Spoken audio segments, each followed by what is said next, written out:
Selamat sore Ibu, saya atas nama Selviana Esther Misa, NPM 33190038, Prodi Pendidikan Biologi, semester 4 kelas A.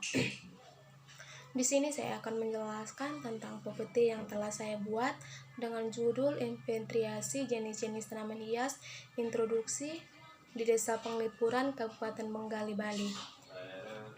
Desa Penglipuran adalah salah satu desa adat di Bali yang masih mengutamakan kerukunan dan kebersamaan serta kearifan lokal.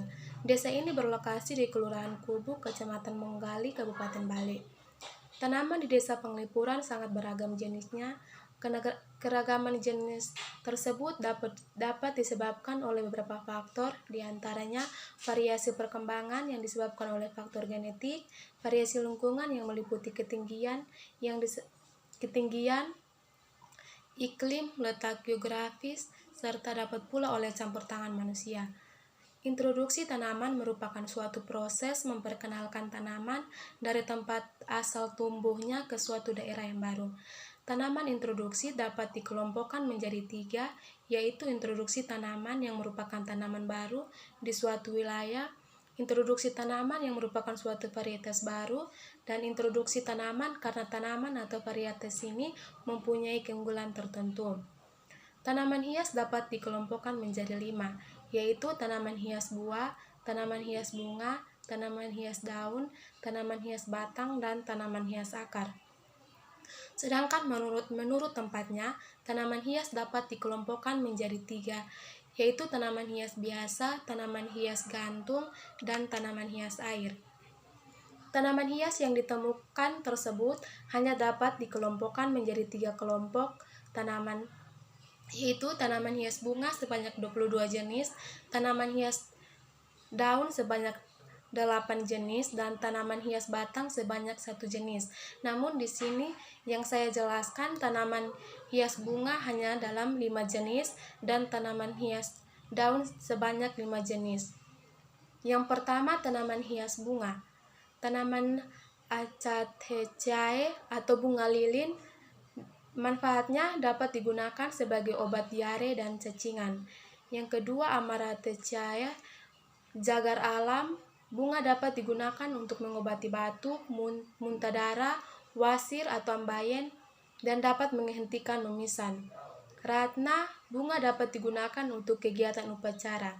Yang ketiga, Amaryllidaceae, bunga Desember, manfaatnya dapat digunakan sebagai penghias halaman.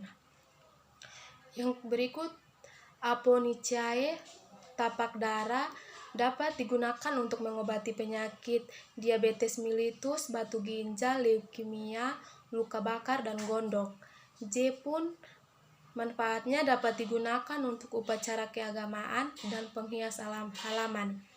Alamanda, bunga memiliki beberapa fungsi medis, salah satunya dapat digunakan sebagai leksatif atau pelancar untuk mengatasi sembelit. Yang kelima, Araceae anthurium, manfaatnya dapat digunakan sebagai penghias halaman dan bunga dapat dijadikan sebagai bunga potong. Yang kedua, tanaman hias daun. Tanaman hias daun yang pertama, Amaranthaceae, bayam hias. Tanaman dapat digunakan sebagai penghias halaman. Yang kedua, Aracaceae, daun palem. Tanaman dapat dijadikan sebagai penghias halaman. Yang ketiga, Asplenicae, paku sarang burung. Manfaatnya, daun dapat digunakan sebagai penyubur rambut, obat demam, radang, dan melancarkan peredaran darah. Yang keempat, Begunicae. Begunicae ini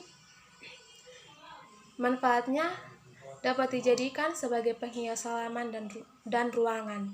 Yang kelima, Egusteaceae, paku ekor kuda. Manfaatnya dapat dijadikan sebagai penghias halaman baik dalam wadah maupun pot. Yang ketiga, tanaman hias batang. Tanaman hias batang yaitu Cactaceae atau kaktus. Tanaman dapat dijadikan sebagai penghias halaman.